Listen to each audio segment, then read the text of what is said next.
If they get through and they win their 48, 50 games, their over-under number in Vegas is 48.5. Right. If they win their 50 games, somewhere in that 4th, 5th seed, and they're healthy, they could be very dangerous. We also have to remember. I'm going to tell you about Jimmy Butler trained this summer like I've seen him train back in the day. Oh, he's completely injured. I think being into it and not having that tailbone injury helps. Also, if Kuminga can continue to unlock. That's right. That's the key. Because he's not a catch-and-shoot guy, but he's made shots last night. But here's what I would tell you about Kuminga. Steve Kerr, one of the top 5 coaches in the history of basketball. We have to say that now. We've just seen too much greatness from Steve Kerr not to recognize him as a top 5 history of basketball. I think right now, you have to look at Steve That's Kerr. a little Top 5, top 6 in the history of basketball. Think about it. Look at the resumes and look at what he's done. And I think that title in Boston really cements that, okay? Because that's years removed from the other titles. You got to give credit where credit is due. Last year, we looked at Golden State. None of us sat here and believed it would have ended that way against Minnesota if Steph Curry hadn't gone down. Very true. Correct. Totally We different agree story. with So we know who Steph Curry is. But the other side to this, and this is where it's going to be a challenge for Steve Kerr, mental with Kuminga. Because Kuminga looked demoralized. He looked completely lost late last year. Like the coach had lost confidence in him. And as a result, he had lost confidence in himself. So him having an opportunity to go elsewhere this summer, but that didn't work out, and you end up re-signing with Golden State, now you're in it. And you obviously you paid him, you wanted him back, so you know he's a young talent. The big challenge is going to be for Steve Kerr to make sure you maximize Kuminga, because if you maximize Kuminga, that spells for Jimmy Butler from time to time as well, which is going to have Jimmy Butler even more healthy for the postseason, which is exactly what you want if you go to State. Well, you know why they lost confidence in him? Because Kuminga has a difficult time adjusting to read and react offense, and that is the majority of the offense that they run on all the time. But they got to do it. Agreed. You've had him enough years. Agreed. He flowed last night. I got you. He got to go in. But you've had him enough years, and we're at a point in time right now with Steve Kerr and their coaching staff, who's exceptional. You've had him long enough where it should work now. It should mesh in. Let's go back to Kerr for a second. Please. Top 5 all time. Let's talk about it.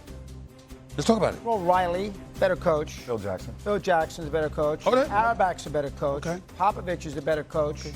Chuck Daly is a better. Chuck Daly. Wait. Chuck Daly. Chuck Daddy Rich, as my man John coach. Sally would say. Let me say, I'm not taking anything away from any of these That's great. top 5 though. Time out. Wait a minute. I'm not taking anything away from any of these great coaches. What I'm saying to you is, tell me something they've done that Steve Kerr hasn't done. What has Steve Kerr not done? Steve Kerr's got 4 chips. The man has been 7 or 8 finals. One with 2 different teams. Excuse me. Excuse me. Phil Jackson had Jordan, Pippen, and Rodman. He had Kobe. I'm just saying. When you talk about what they had, okay. Listen. You had Phil Jackson with who he had. Okay. Pat Riley. He had Showtime. Okay. And then he won the 1 title with D Wade and Shaq and those boys, okay? He did a great job. He did a great job. No, a phenomenal job. We're talking championship. Okay, we talk about, all right, you brought up Chuck Daly. He had back-to-back titles. You understand what I'm saying? But Jordan made him miserable a few times along the way. But you had Isaiah and Dumas and Lambert and all of these boys. I'm just saying to you. He's wrong. Listen. How about Dr. Jack Ramsey? Where are you going to put him in the mix? I'm not putting him top 5. Oh, yes, you are. Excuse With me. all the people that Dr. Jack Ramsey influenced in the Influence is different than Hold on, we're not. Stop. Don't change it. Part of it.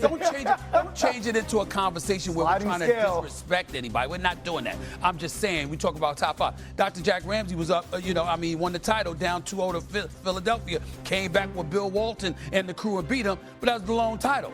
You understand? Come on now. Careful. Come on now. It's okay. So we're only basing this on the championships. That's the only reason. I'm just saying, Steve Kerr is in the discussion as a top 5 coach in the history of basketball. The best of us, doggy. In the history of basketball. You got to take that out, baby. You got to take that out. All right. Anyway, got to move on to the NFL. Yo. Why, in fact, they're supposed to be so much better this year when 8-8, the kid they bring in from Portland and Phoenix is their big addition in the off year. Plus, you got no LeBron, so it's going to take a little while to get going. I expect Luka, as you said. Everybody was yelling about him last year. A trade, out of shape, not into it. He'll have a big year, and I think him and Reeves will be okay. They'll score. But as far as them winning in this conference, there's just too many good teams. So, 3%, that sounds about right with Houston and Oklahoma City, and obviously Golden State's going to be good. Butler's there the whole year. They're into it. 5th wing. Obviously, you got Green still sitting there. That team's going to be very good, the Warriors. and they have a chance to have a hell of a year. But the Lakers are the 5th, 6th best team in the Western Conference, and that's not going to do them a lot of good come postseason time because they're going to not get a first round.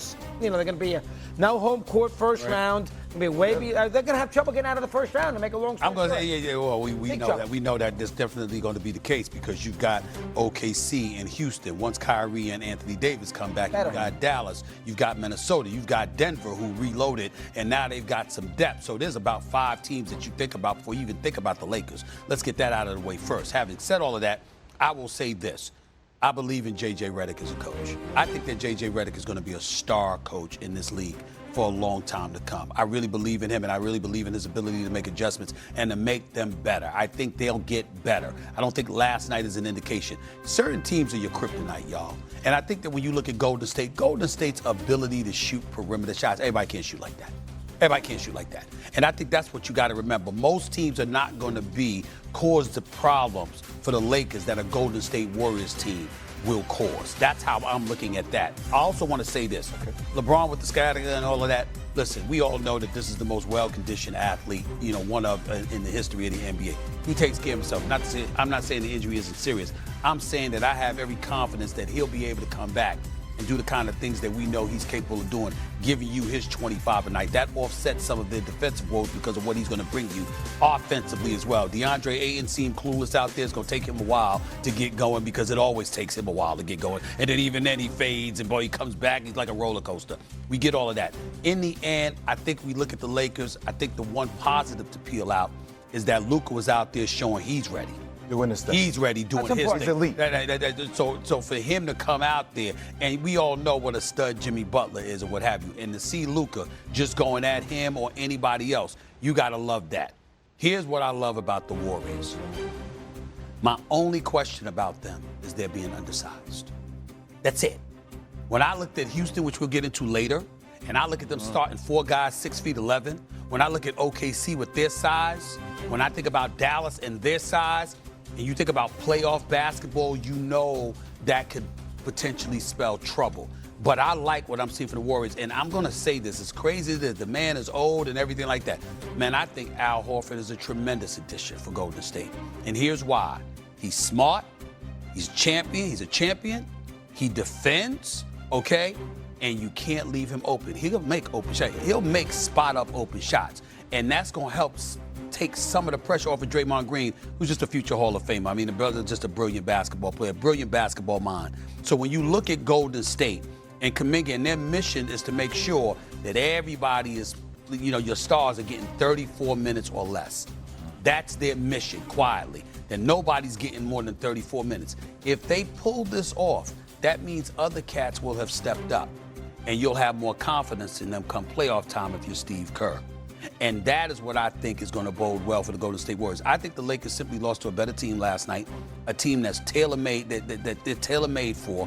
And I think that's what you're seeing more than anything else because most teams can't do what the Golden State Warriors can do. But that's a little bit of the issue with the Lakers, though, S.A., is that matchups. And, you said Austin Reeves is going to be fine. I don't know about that when Austin Reeves gets pressured by guards that get up in his pocket and make him uncomfortable. He doesn't respond typically well to that. My biggest thing is LeBron is incredible at this stage of his career. I don't think LeBron coming back is going to fix those defensive issues. Right. I think those are personnel issues. J.J. Redick can try to camouflage it as much as possible, but that's a personnel challenge, and that's what's going to be their biggest hindrance. Well, he's going to have personnel challenges, and listen, it's just a wish. I'm not sure it could have happened. I got to look it up and think back to whether or not it could have happened or not. It's great to see CP3 back in the Clippers uniform. Boy, would somebody like the Lakers could have used him because you need a point guard.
you.